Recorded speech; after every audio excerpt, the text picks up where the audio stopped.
Originally released in September of 2018, Shadow of the Tomb Raider is the third and latest entry into the series, which started with Tomb Raider in 2013.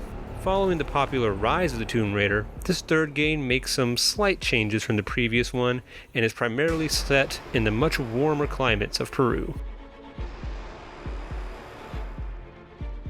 Lara Croft's latest adventure starts in Mexico, where she and her friend and confidant Jonah race to a MacGuffin that will have world-changing ramifications if they don't acquire it from Trinity, an ancient organization with ties to Lara's past. They'll use it for evil.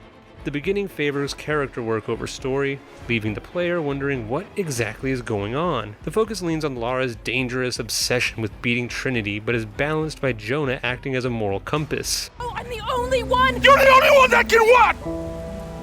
You don't know that you caused all this, Lara! Not everything is about you! If you are wondering where the real setup for the story is, you'll find it in Lara's journal entries in the menu, a detail that admittedly can easily be missed if you are not curious about everything on your own. As far as to what this organization wants, it's still as vague as the previous game. They might as well declare, "We are here to do evil, now get out of our way." The gameplay favors stealth more than action, mostly because Lara can be taken out with only a few hits. Although the game intentionally tells the player not to get caught, you'll find it relatively too easy to evade or take out enemies with no challenge. Whether hiding behind bushes, tall grass, or throwing a can for a distraction, Lara can make a way through the entire location without engaging a single enemy. When it comes to traversing, navigation isn't too hard alongside its mini-games used to figure out how to get to the next area. Swimming is also a common mechanic for traversal, with the only obstacle being finding safe spots to breathe in air before you run out, while climbing actions add more vertical level design.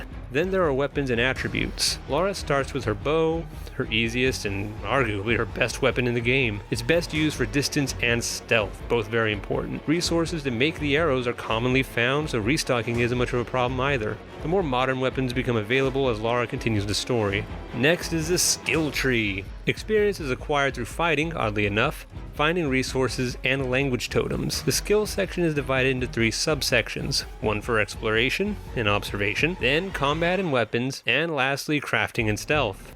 All the skills contribute to Lara's advancement in her abilities, from battling enemies to finding and raiding those tombs to discovering lore scattered throughout the world. A major addition are city hubs, areas where Lara can gather information, meet local NPCs, and participate in side quests. Unfortunately, the side quests aren't as compelling as the main story. The environment in the cities do have a lived-in quality that is attractive and is a welcome respite to the claustrophobic atmosphere of the crypts and caves that you'll find yourself in, and honestly remind me of that movie The Descent.